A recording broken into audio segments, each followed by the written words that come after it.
the mighty and resilient Merrimack River, carving through the communities of our great region. My name is Linda Lorden, proud president of Merrimack County Savings Bank, and like the river that serves as our namesake, we're a constant yet ever-changing presence. Because to us, it's bigger than banking. It's about powering communities and putting people first. It's about knowing where you came from and where you're going. That's Merrimack style. Visit us at themerrimack.com. Let's not waste any time and head over to Section 1. Section 1. What's coming up in this episode? I remember my first day on campus like it was yesterday. I rocked up to my halls of residence in my little Renault 5, alone but with a boot full of belongings. I had forbidden my parents to accompany me. I always had to do things by myself. Mind you, I'd be quite gutted if my children insisted on going alone when their university time comes. But I must have been blessed with enough self-confidence to be comfortable enough navigating this new adventure by myself.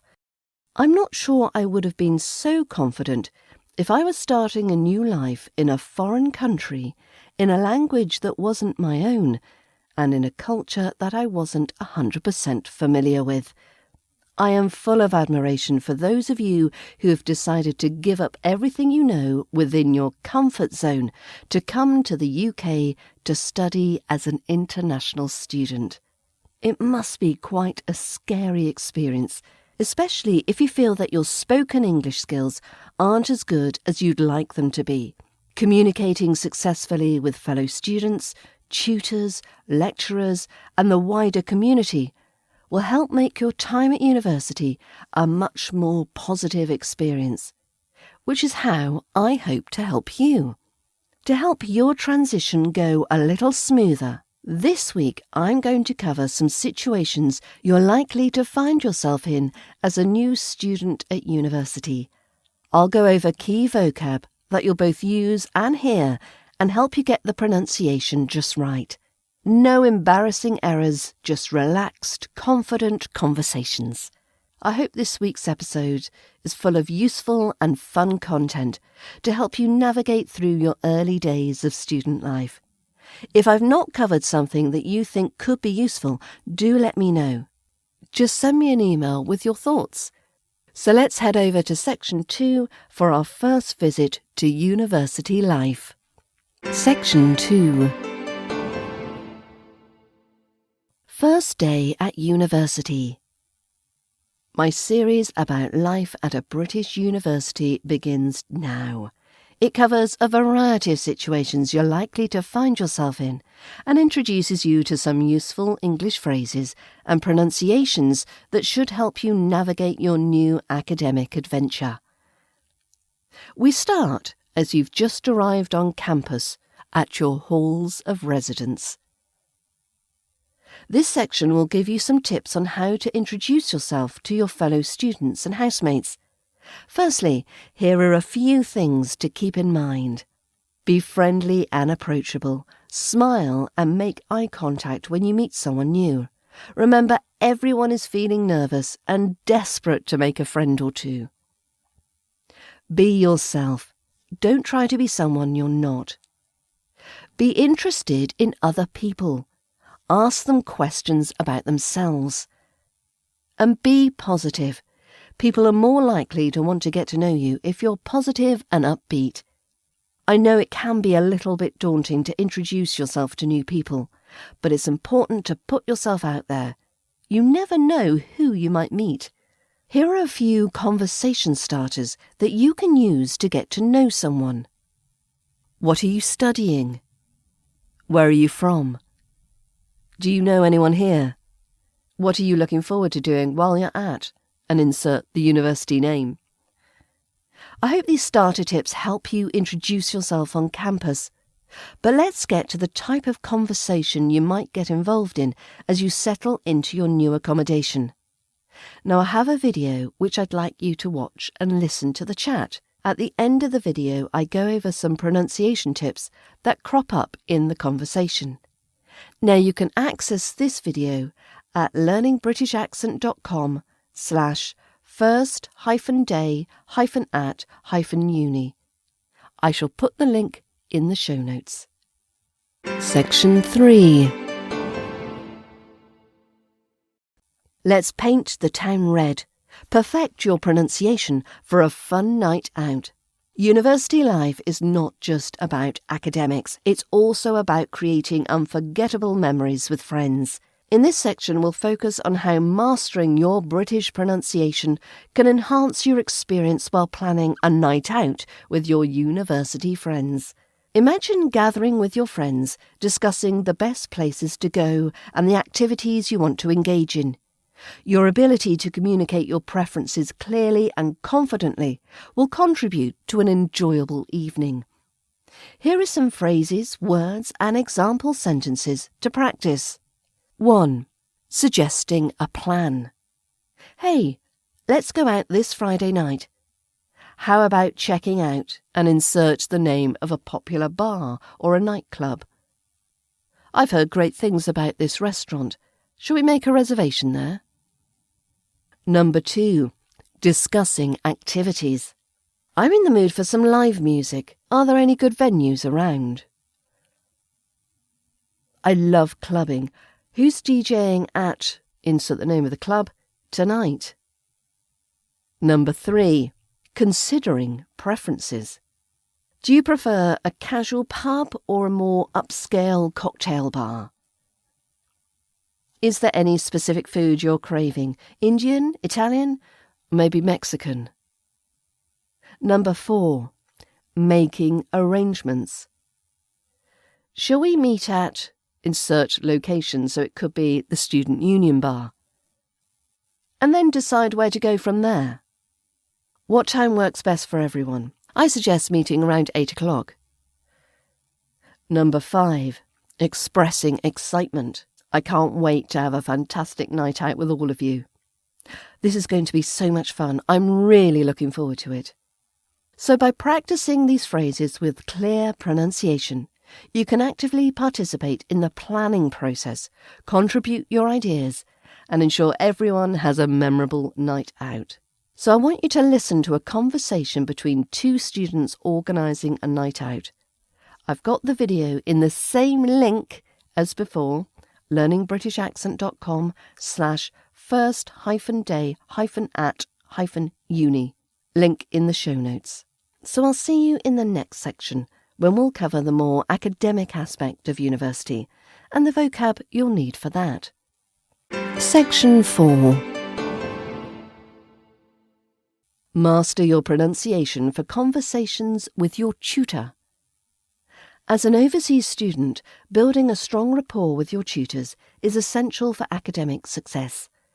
Today, we'll focus on how mastering your British pronunciation can help you effectively communicate and engage in discussions with your tutor.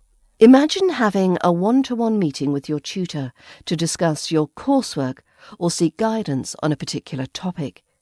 Your ability to express your thoughts clearly and confidently will not only strengthen your understanding, but also foster a productive relationship. So let's go through an imaginary conversation between yourself and your professor. Hello, Professor Johnson. I hope you're doing well. Hi, Alison. Yes, I'm doing well. How can I assist you today? I would like to schedule a meeting to discuss my recent essay submission for the literature course. Of course, I'm available for meetings this week. What specific concerns or questions do you have about your essay? I'd like your feedback and guidance on improving my analysis and argumentation. That's great to hear. I have some availability on Tuesday afternoon or Thursday morning. Which day works better for you? Tuesday afternoon would be great if you have time. Yes, I'm sure I can fit you in. Shall we meet at 2 p.m. in my office? Perfect. 2 p.m. on Tuesday works for me. I'll come prepared with my essay and specific questions. Excellent. I look forward to our meeting. See you on Tuesday. What about a more specific conversation with your tutor to discuss organising work placements? Imagine having a one-to-one meeting with your tutor to discuss organising a work placement in a law firm as part of your degree programme. I've got a video where you can follow and watch the conversation. The video is available at the same link as before, link in the show notes. Do you need help with your accent? Do you find that your native accent is getting in the way and not allowing you to be taken seriously? My British Accent Bundle can help you reduce your own accent as you learn to speak English with the RP British Accent Pronunciation. So get ready to speak clear, confident English for the first day of term. Get the full training package and become a confident British English speaker at learningbritishaccent.com/bundle.